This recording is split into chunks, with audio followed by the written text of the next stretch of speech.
अब धर्म की लाज आपके हाथों में है। आप जो भी निर्णय लेंगे हम सभी को बाध्य है। बोलो राम, क्या तुम्हें महाराज जनक का निर्णय स्वीकार होगा? आचार्य, आप केवल हमारे गुरु ही नहीं, पिता तुल्य है हमारे। आप धर्मात्मा हैं। आप जो भी निर्णय लेंगे वो मुझे सहर्ष स्वीकार होगा। भरत, तुम्हें तो कोई आपत्ति नहीं है? नहीं गुरुदेव। महाराज जनक धर्मात्मा ही नहीं, हमारे धर्म पिता भी है। किंतु एक विनती है इनसे कि निर्णय लेते समय धर्म के साथ मेरे प्रेम का भी मान रखिएगा। बताइए राजा जनक, क्या निर्णय है आपका?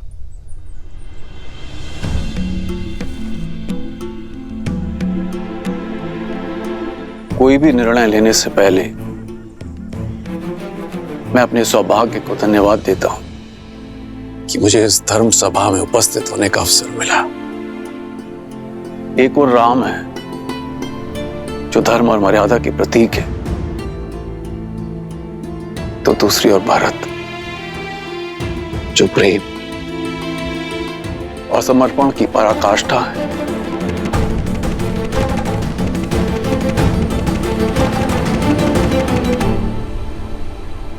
हे महादेव, ये निर्णय कठिन है।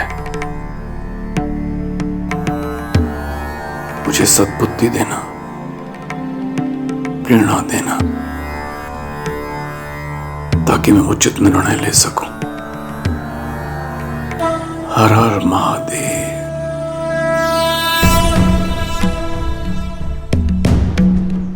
आप पुत्र बनकर अपने पिता के और प्रजा बनकर अपने महाराज के वचन का पालन करना चाहते हैं।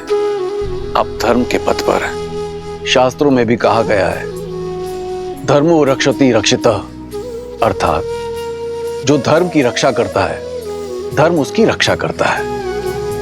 आप धर्म के पथ पर हैं।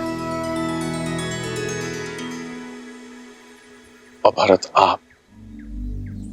आपके हृदय में अपने भाई के प्रति निश्चल प्रेम और भक्ति की वो प्रवाह है जिसके वेग से स्वयं भगवान विष्णु भी न बच सके,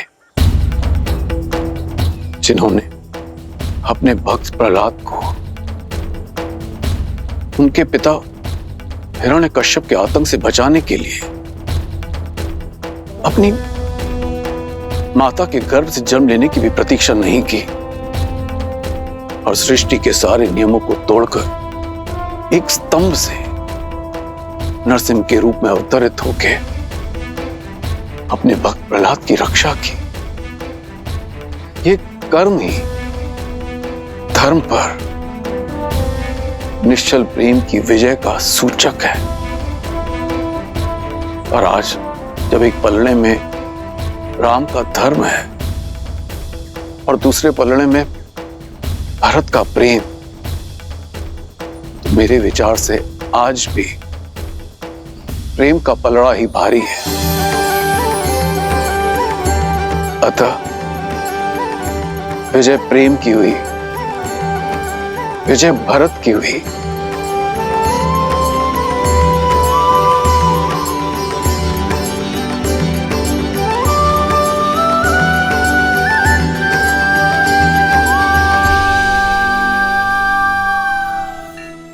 इसका अर्थ है कि मैं अपने भैया को अयोध्या ले जा सकता हूं, अपनी इच्छा पूर्ण कर सकता हूं। किंतु प्रेम के भी अपने कुछ नियम होते हैं कुमार। प्रेम में पहले उनके विषय में सोचा जाता है जिनसे हम प्रेम करते हैं। प्रेम में स्वार्थ नहीं, समर्पण का सहारा लिया जाता है, ना कि अपनी इच्छा पूर्ति का। इसीलिए मेरा परामर्श आपसे यह है कि आप निस्वार्थ भाव से निश्चल प्रेम से स्वयं श्री राम से पूछे कि उनका निर्णय क्या है, उनकी प्रसन्नता किसमें है। फिर वो जो भी निर्णय लें उसे आप प्रेम पुष्प की तरह हृदय से स्वीकार करें। यही मेरा परामर्श है और यही मेरा निर्णय भी। महाराजा जनक, आपका कोटि कोटि धन्यवाद।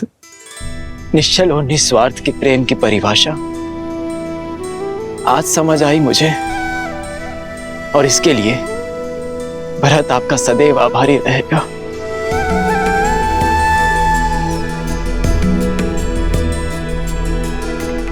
अब तक तो केवल अपने कर्तव्य और कीर्ति की समझ थी मुझे, किंतु उचित और अनुचित का बोध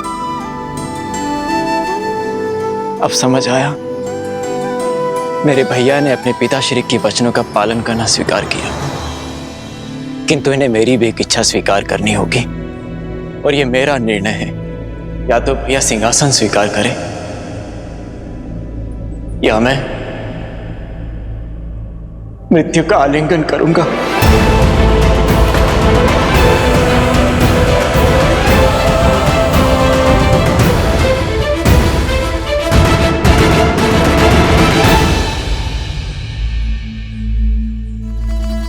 तुम्हारे प्रेम के वेग ने मुझे भी बहा दिया है भरत।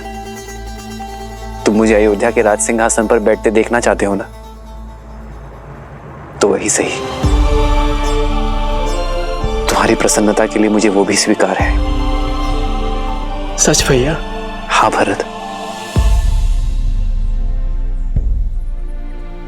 किंतु पिताश्री के वचन को झुठलाने का साहस मुझ में अब भी नहीं है। मुझे 14 वर्ष का वनवास काट कर आने दो भरत। उसके बाद मैं तुमसे अयोध्या का राज सिंहासन स्वीकार कर लूंगा। तब तक अयोध्या का भार तुम्हारा हुआ मेरे भाई। आप महान है भैया, आप महान है।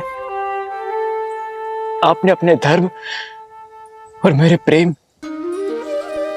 दोनों का मान रख लिया। कदाचित मेरे लिए इन पापों का यही दंड है कि 14 वर्षों तक आपके वियोग की असहनीय पीड़ा को मुझे सहना होगा भैया।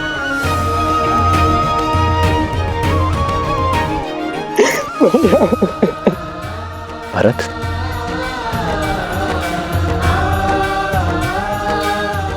क्या हृदय भी कभी शरीर से भिन्न होता है भरत?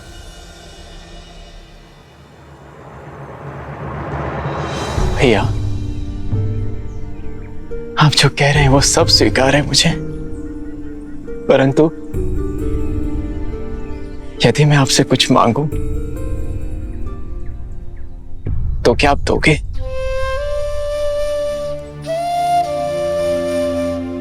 मेरे प्रिय भरत के लिए तो मेरे प्राण भी न्यौछावर है। बोलो भरत, क्या मांगना चाहते हो तुम? मुझे बस अपनी चरण पादुकाएं दे दीजिए।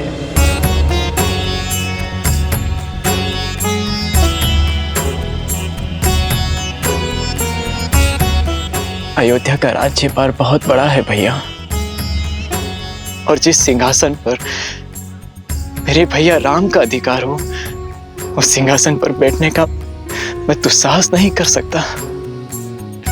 अयोध्या और अयोध्या का राज सिंहासन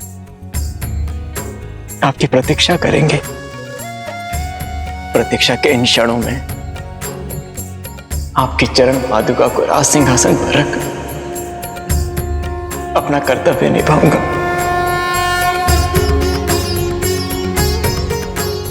आपके पग धर्म के पथ पर है, और आपके चरणों में पड़ी पादुकाओं को राज सिंहासन पर रखने से हमारी अयोध्या से धर्म का लोप नहीं होगा भैया।